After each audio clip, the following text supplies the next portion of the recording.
मिर्झा राजे जयसिंहाबरोबर पुरंदरला तह केल्यानंतर शिवाजी महाराजांनी बादशहा औरंगजेबाला भेटण्यासाठी आग्र्याला जायचे ठरवले.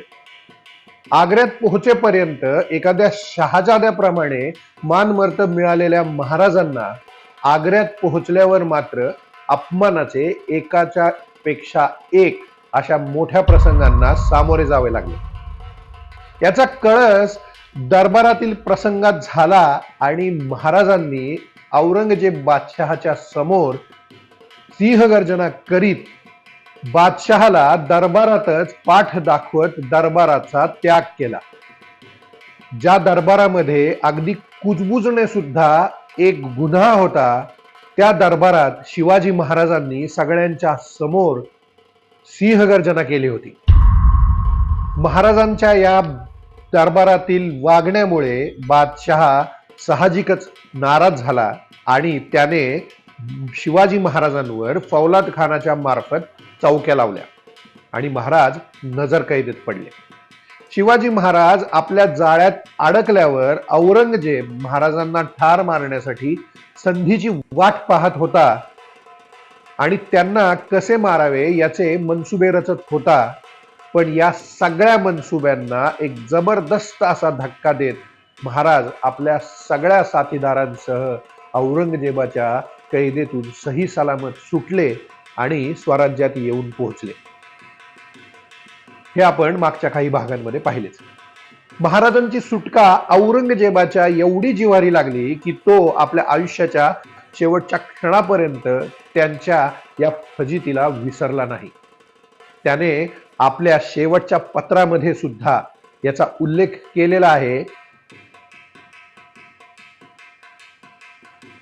ज्यामध्ये तो म्हणतो की माझ्या एका क्षणाच्या चुकीमुळे मला पुढचे सगळे आयुष्य मराठ्यांशी लढण्यात दख्खनमध्ये घालवावे लागले आहे. नमस्कार, मी ऋषिकेश अरुण हेंद्रे, महाऋषिटेरियन टेल्स या माझ्या यूट्यूब चॅनलवर आपल्या सगळ्यांचे सहर्ष स्वागत.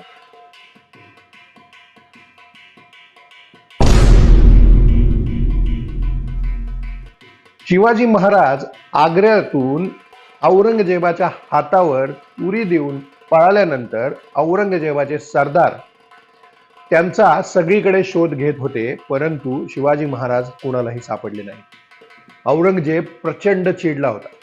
तो महाराजांना आता काहीच करू शकत नव्हता, कारण महाराज त्याच्या कचाट्यातून सुटले होते आणि ते बहुतेक आता स्वराज्यात पोहोचले देखील. त्यामुळे जे मागे राहिले, जे सापडले, ते सगळे बादशहाच्या कचाट्यात सापडले आणि होरपळून निघाले. त्यात सगळ्यात पहिला होता तो म्हणजे कुंवर रामसिंह. महाराजांच्या बंदोबस्ताची जबाबदारी खरे तर फौलाद खानावर होती. त्याच्याच पहारेकऱ्यांच्या कामचुकारपणामुळे महाराज पळून गेले होते. पण फौलाद खान पडला बादशहाचा अगदी खास मर्जीतला माणूस. त्यामुळे फौलाद खानाला वाचवण्यासाठी महाराज निसटून गेल्याची सगळी जबाबदारी बिचाऱ्या रामसिंहाच्या डोक्यावर मारून त्याला दरबारात येण्यासाठी बंदी केली गेली. त्याची मनसबही जप्त करण्यात आली आणि त्याला आग्र्यातून बाहेर जाण्यास बंदी करण्यात आली. रामसिंहाची काहीही चूक नसताना त्याला ही सगळी शिक्षा मिळत होती. यामध्ये दुसरे होते ते म्हणजे नेतोजी पालकर, जे औरंगजेबाच्याच चाकरीमध्ये मिर्झा राजांच्या छावणीत होते. औरंगजेबाने मिर्झा राजांना फरमान पाठवून नेतोजी पालकरांना त्यांच्या मुलासह, ज्याचे नाव नरसोजी होते, यांना कैद करवले आणि दिनांक 25 ऑक्टोबर रोजी दिलेर खान त्यांना घेऊन आग्र्याकडे रवाना झाला. शिवाजी सुटला, पण प्रतिशिवाजी म्हणून लौकिक असणारा नेतोजी आपल्या हातात सापडला आहे, यावरच बादशाला आता समाधान वाटायला लागले. आणि नेतोजींचे दुर्दैवाचे फेरे आता सुरू झाले होते, जे त्यांच्या मुसलमान होईपर्यंत थांबले नाहीत. औरंगजेबाने त्यांना मुसलमान करून मोहम्मद कुली खान हे नाव देऊन त्यांना काबूलला रवाना केले. नेतोजींनी पळून जाण्याचा प्रयत्न केला, परंतु ते पकडले गेले आणि पुढे जवळजवळ 10 वर्ष नेतोजी काबूलच्या भागामध्ये बादशहांच्या मोहिमांमध्ये भाग घेत राहिले. यानंतर महाराजांचे पकडले गेलेले 2 वकील म्हणजेच त्र्यंबक पंत आणि रघुनाथ पंत यांचे राजशिष्टाचाराचे सगळे नियम धाब्यावर बसून प्रचंड हाल केले गेले. त्यांना अतोनात यातना दिल्या गेल्या आणि त्यांना कैदेत ठेवले गेले. या सगळ्यांच्या बरोबरीनेच मिर्झा राजा जयसिंगाचेही दिवस फिरले होते. रामसिंहाबद्दल त्यांना कळाल्यानंतर त्यांना प्रचंड यातना झाल्या.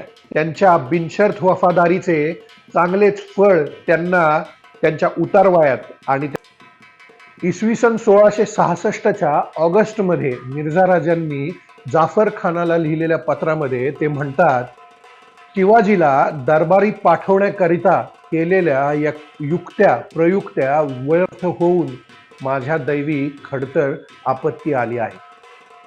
माझ्या शत्रूंनी चिथावून दिल्यामुळेच शिवाजीच्या पदरच्या ब्राह्मणांनी शिवाजीच्या सुटकेची सर्व जबाबदारी रामसिंहावर घातली.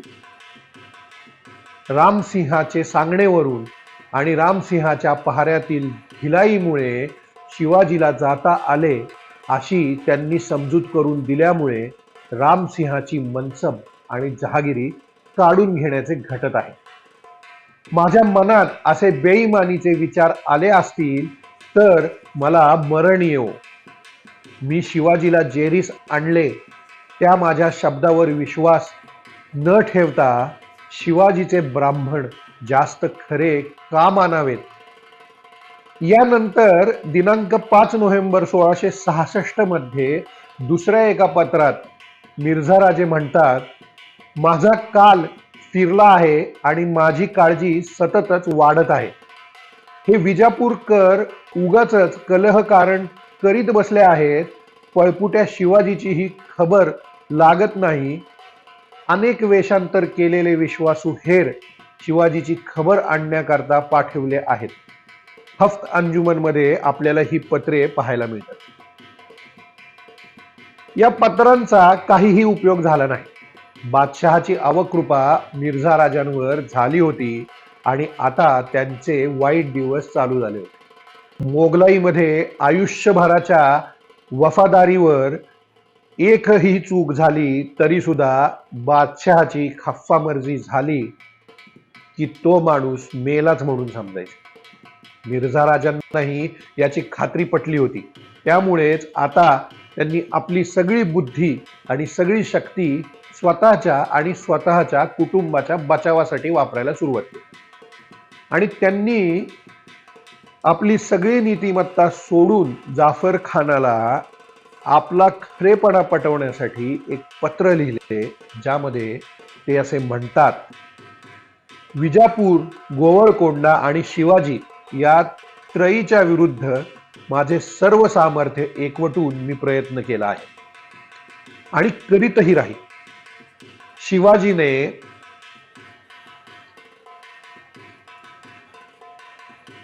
शिवाजीने कसे तरी मला एकदा भेटायला यावे याच्या तजवीजीत मी आहे. म्हणजेच येताना जाताना केव्हा तरी संधी साधून माझे हुशार लोक त्याचा नाश करतील. हा बादशहाचा बंदा लोकांच्या निंदा नालस्तीकडे न पाहता बादशहाचे कार्य फत्ते करण्याकरता काहीही करण्यास तयार आहे.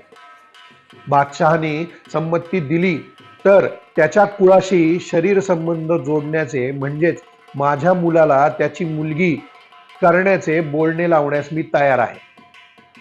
त्याचे घराणे आणि जातकुळी माझ्यापेक्षा इतकी हीन आहे की आम्ही त्याचा स्पर्श झालेले अन्नही खाणार नाही. मग लग्न संबंधाची गोष्टच कशाला. त्याची मुलगी पकडून आणली गेली तरीही मी तिला आपल्या जनानखान्यातही ठेवणार नाही. पण तो हीन कुलाचा असल्यामुळे हे आमिष गिळून गळाला अडकेल. हा बेत अगदी गुप्त राखला पाहिजे. त्वरित उत्तर पाठवावे. स्वतःला वाचवण्यासाठी आणि स्वतःचे दरबारातील स्थान पुन्हा व्यवस्थित करण्यासाठी केलेला हा एक केविलवाणा प्रयत्न होता. अगतिक आणि गुलाम मनोवृत्तीचा माणूस किती अधोगतीला लागतो याचे हे मूर्तिमंत उदाहरण आहे. तरीही या सगळ्याचा बादशहावर काहीही परिणाम झाला नाही. मिर्झा राजे बादशहाच्या मनातून पूर्णपणे उतरले होते. अडचणीच्या काळात माणसे कशी वागतात याच्यावरून त्यांचा मोठेपणा ठरतो. एकीकडे मिर्झा राजे जे कोंडीत सापडल्यानंतर बादशहाला शिवाजी महाराजांच्या विरुद्ध खालच्या पातळीचे डाव सांगत होते, तर दुसऱ्या बाजूला महाराज आग्र्यावरून सुटून आल्यानंतर महाराजांनी मिर्झा राजांना एक पत्र लिहिले, ज्याच्यामध्ये ते म्हणतात की मी सुद्धा रामसिंहासारखा तुमचा पुत्रच आहे. कुंवर रामसिंह माझ्याबरोबर होता, त्याने मला एकटे सोडले नाही. माझ्याबरोबर तिकडे बदसुलुकी झाली, म्हणून मला आपला जीव वाचवण्यासाठी पळून यावे लागले. मिर्झा राजांची परिस्थिती दिवसेंदिवस अधिकच बिकट होत चालली होती. एकीकडे बादशाह त्यांच्यावर नाराज होता, तर दुसरीकडे त्यांचा पुत्र रामसिंह सुद्धा त्यांना त्यांच्या पत्रांची उत्तरे देत नव्हते. त्यामुळे आग्र्यामधली परिस्थिती त्यांना कळत नव्हती, ते एकटे पडले होते. शेवटी बादशहाने त्यांना दक्षिणेच्या सुभेदारीवरून दूर केले आणि त्याच्या जागी स्वतःचा मुलगा शहाजादा मुअज्जम याला दक्षिणेचा सुभेदार नेमले आणि त्यांनी मिर्झा राजांना परत दिल्लीला बोलवले. मिर्झा राजांना आपल्या उतारवयात झालेला हा अपमान सहन झाला नाही आणि त्यांनी आपल्या परतीचा प्रवास सुरू केला, जो त्यांचा अंतिम प्रवास ठरला. दिनांक 28 ऑगस्ट 1667 रोजी बऱ्हाणपूरच्या नजीक मिर्झा राजांचा मृत्यू झाला. मिर्झा राजांचा मृत्यू खूपच संशयास्पद परिस्थितीमध्ये झाला होता. त्यांच्या सगळ्यात जवळचा सहकारी असलेल्या उदयराज मुन्शी यानेच त्यांना विष देऊन खून केला आहे, असे बरेच जण म्हणतात. कुंवर किरीत सिंह, जो मिर्झा राजांचा पुत्र मिर्झा राजांच्या बरोबरच होता, त्याला सुद्धा उदयराज मुन्शीवरच संशय होता आणि म्हणूनच तो त्याला मारण्यासाठी त्याच्या मागे लागला. परंतु उदयराज मुन्शी बऱ्हाणपूरच्या सुभेदाराच्या मदतीने मुसलमान झाला आणि मग काय, किरीत सिंहाची त्याला हात लावायची हिंमत सुद्धा झाली नाही. अशा रीतीने उदयराज मुन्शी वाचला आणि मिर्झा राजांचा करुण अंत झाला. आज इथेच थांबूया, पुन्हा भेटूया पुढील भागामध्ये. तोपर्यंत जय महाराष्ट्र, जय शिवराय.